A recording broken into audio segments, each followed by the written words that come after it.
Hello, I am Denise Lucy. It is a great pleasure to host this segment of the Marin Women's Hall of Fame show. Since 1987, the Marin Women's Hall of Fame has inducted 140 Marin women of distinction, women who have made immense contributions to the County of Marin and its residents, as well as to the world beyond. Honorees have distinguished themselves in many fields: education, science, business, philanthropy, the arts, politics, law, philosophy, and religion. Each honoree has been a force for positive change in our community, and it's a great pleasure to acknowledge and document their contributions. Today, it is my pleasure to introduce Barbara Morrison, who is being honored in the class of 2016 for her pioneering work in business. Welcome, Barbara. Thank you, Denise. Very nice to be here. Well, it's such a pleasure, as I've known about the work you've done here in Marin County for so many years, and as a business professor who's done some research in the field of microcredit, I'm just honored to have a chance to meet you face to face. Well, and I'm honored to be here and to be part of this great group of women for the 2016 class.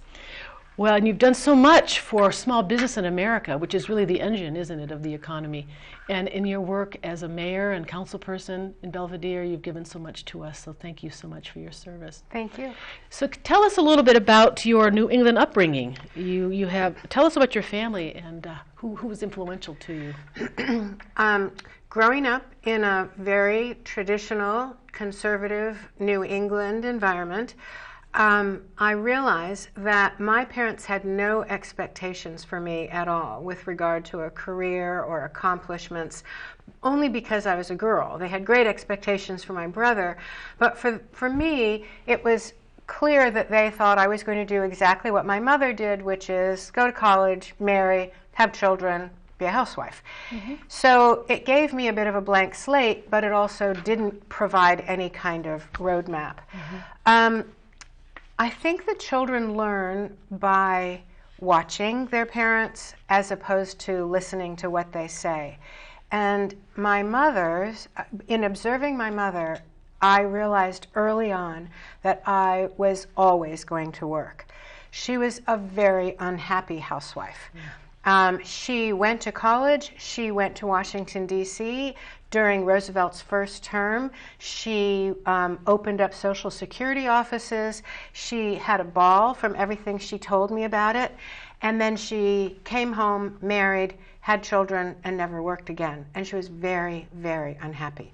But in her world and in my father's world, women of that era worked only if their husbands needed them to. And it would have been insulting to my father, and my mother just bought into it. For my father, what I learned was the value of hard work, for sure. It seemed to me that he was always working.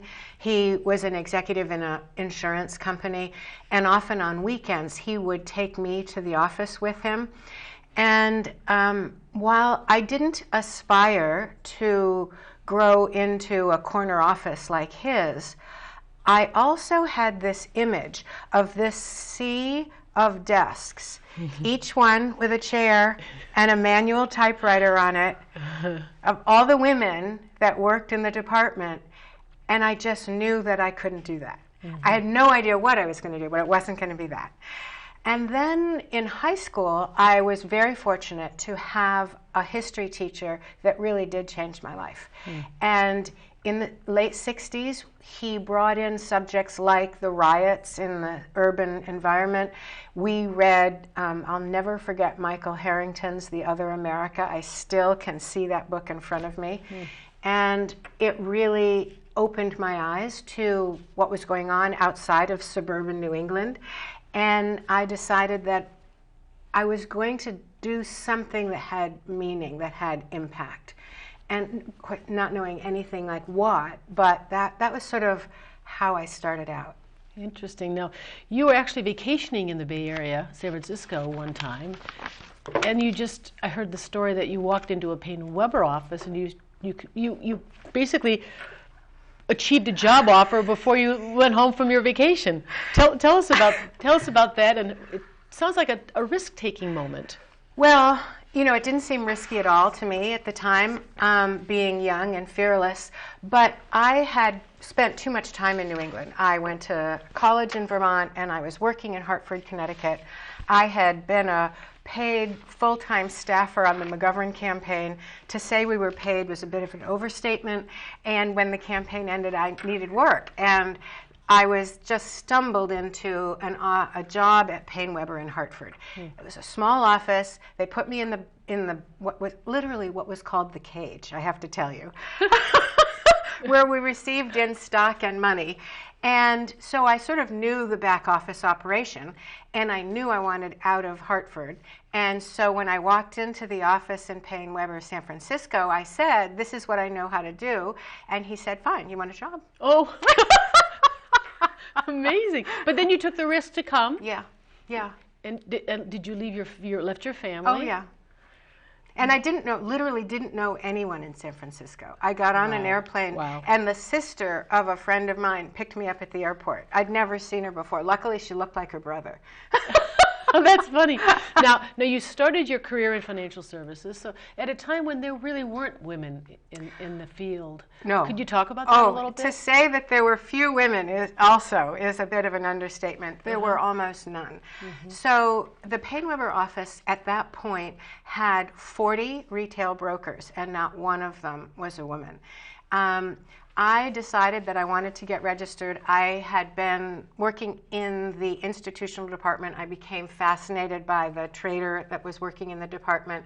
So I got registered and landed a position in a small regional firm on an institutional equity trading desk. There were 7 of us altogether. And I was the only woman, of course. And I was the only woman in the office with a license. Everyone else was an administrative person of some sort. And so it was really clear to me that they didn't know what to do with me. And I don't think they really meant to be offensive. They were just blunt. When I asked them where were my business cards, they said, "We don't give girls business cards." Like, are you crazy? Oh, really? And I noticed that we had 4 floors in a downtown office building, and all the other brokers had their name on the directory in the lobby. And so I said, "So when is my name going to go up on the directory?" And they said, oh no, we just don't put girls' names on the directory." And I fought with them, and finally I got them to put B, my initial B. I mean, everybody else was John or Joe, but no, anyway, they didn't want to acknowledge that there was a woman, so they put B. And then I discovered that there were 2 different benefit packages, one for the brokers and one for the admin staff. And because the admin staff were girls and I was a girl, I got the admin benefit package, which of course was far less generous. Right. And I never won that battle. You never won that battle. I can't believe you lost any battles. I'm certain you mid some change with them. But then you left the trading business and you went to public service. And did you do that? I heard you did that as a volunteer for a while with Mayor Feinstein. Well, trading was always temporary in my mind. Again, it wasn't my goal for meaningful work. It was a means to an end. I was in graduate school, and I was getting a master's in public policy. And I knew that I had to do an internship at some point. And I knew that, again, I was never going to stay in the industry. And I felt emboldened to take what really was sort of not too much of a risk, but a bit of a risk. There were 4 women at the firm who were sales assistants, and they wanted to get registered. And legally, for what they were doing, they really should have been registered. And so they asked to get registered, and the firm said, "No, we don't register girls." And they even went to a board meeting. Because remember, this is a small, regional, privately held company that felt like they were sort of below the radar for FEPC or whatever. So I left and I filed a sexual discrimination suit. Not because I wanted anything for me, I just wanted to wake them up and bring them into the 20th century. And So the 4 women did end up getting registered. So I feel good about that. Fantastic. How long was that battle? Well, you know, I just filed the suit and let it go. And then the firm realized that they weren't below the radar, and they really did have to be concerned about complying with the law. So interesting. But then you went to work for the city of San Francisco. Because again, I felt like government service was probably a more likely path for me. And I was introduced to the man who had just been hired. Actually, it was under the Moscone administration. And Moscone had just formed the Mayor's Office of Economic Development.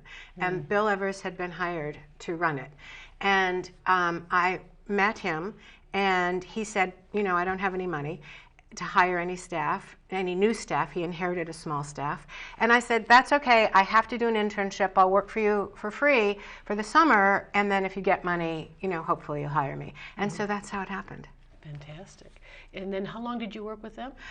A total of about 2.5 years. And then you founded your own business. Your business was TMC Financing. Tell us, what is a nonprofit certified development company? What is that? Well, in the mayor's office, in the late 70s, the whole public policy theme of the moment was economic development. And they were really struggling, okay, what exactly is economic development? Well, it's job creation, right? It's sort of phase 2 of the Johnson administration's Great Society anti-poverty programs. Now we're graduating into creating a job and making people financially and economically self-sufficient.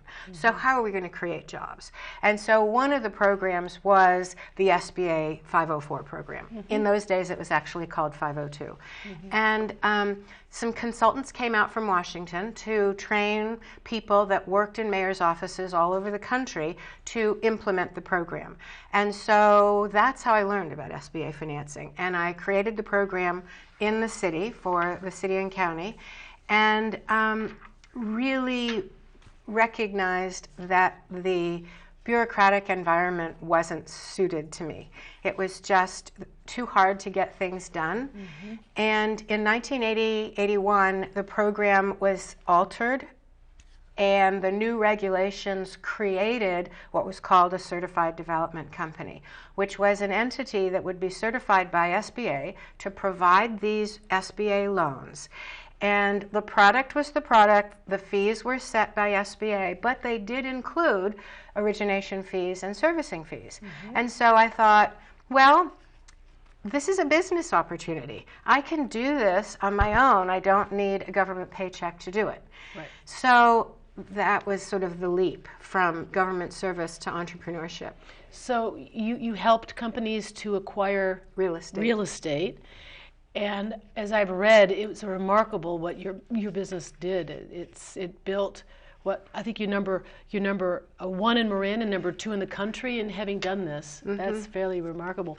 Also, the statistic that fascinated me was that you built nearly 5,000 businesses to secure their buildings and 50,000 jobs. Yeah. And for how long did it take to do that? Well, we've been doing it for a long time, since 1981.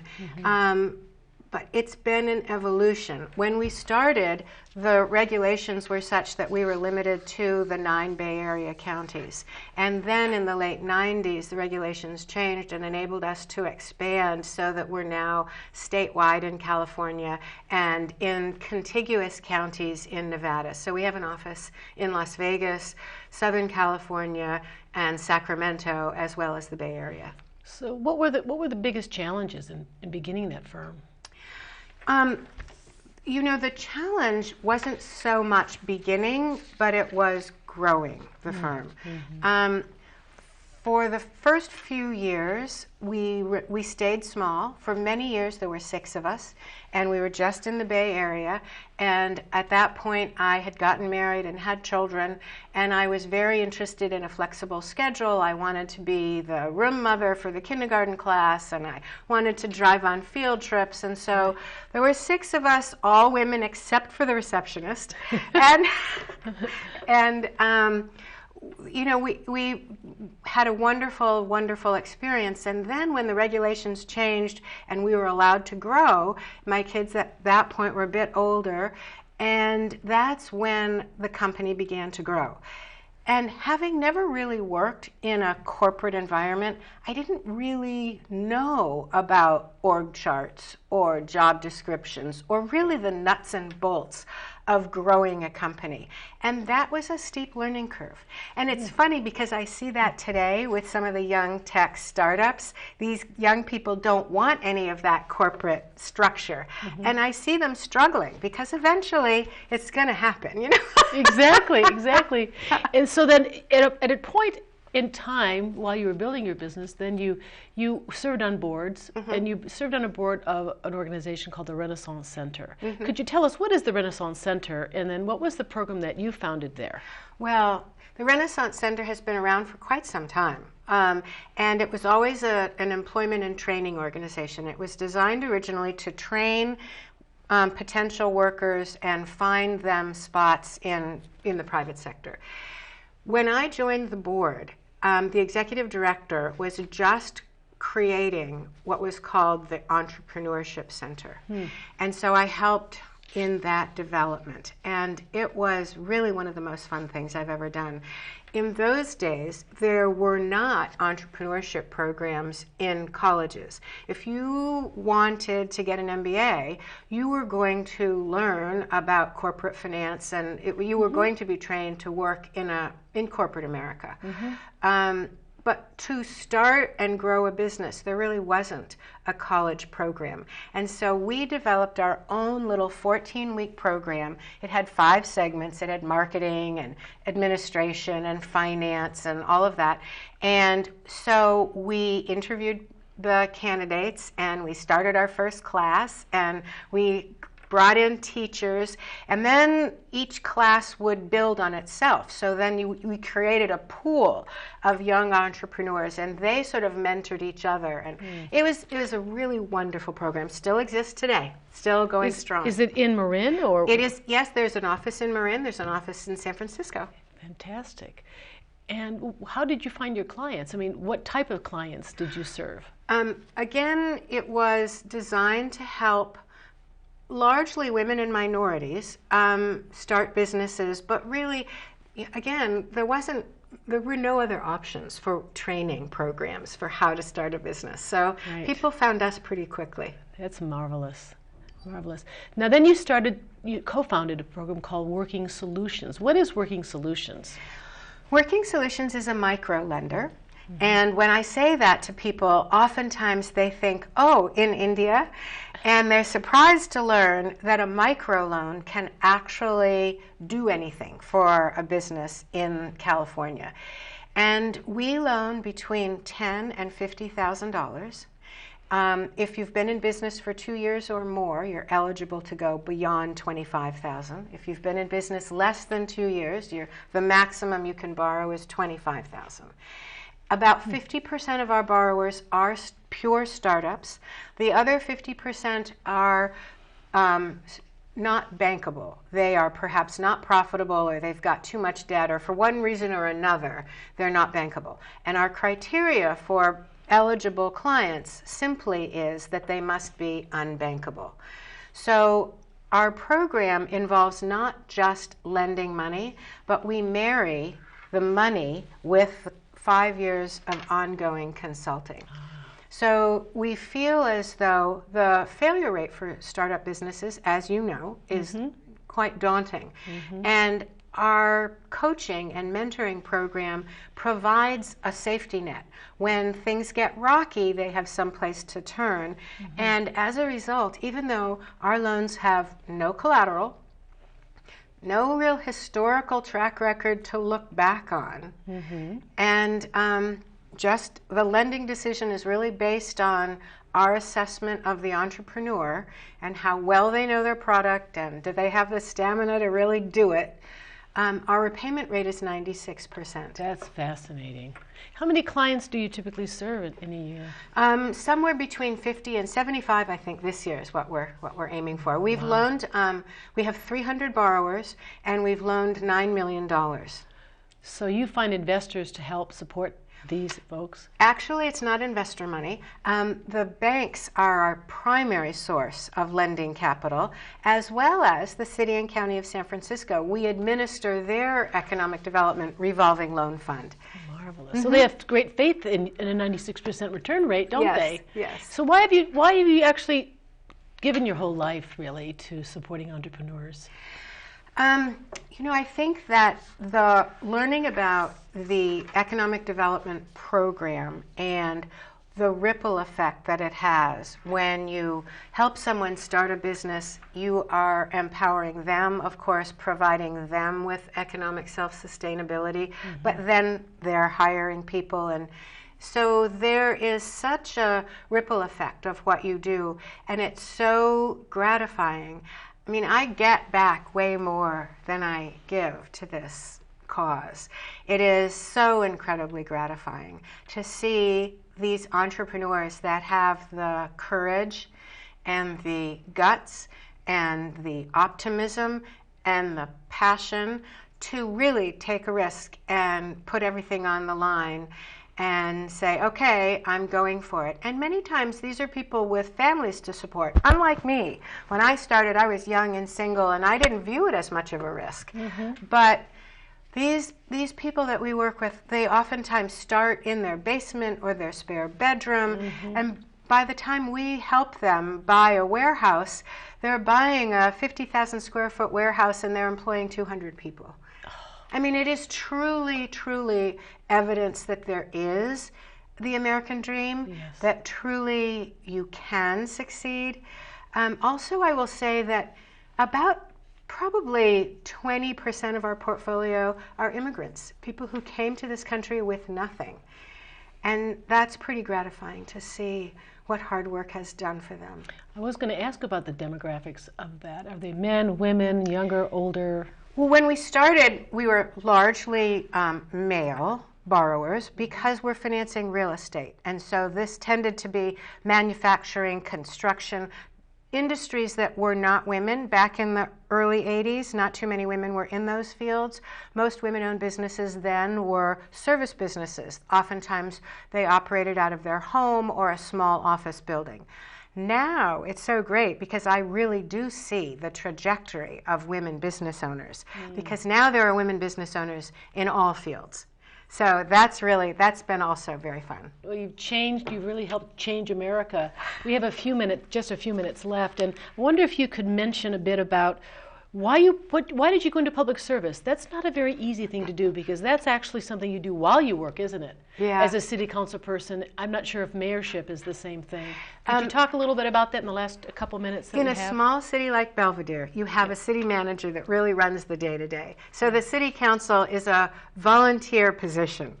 But it was an honor, really, to be able to serve the community that I had spent so many years in, and I had great council members that I worked with, and I loved the community, and I felt great about doing my little part for it.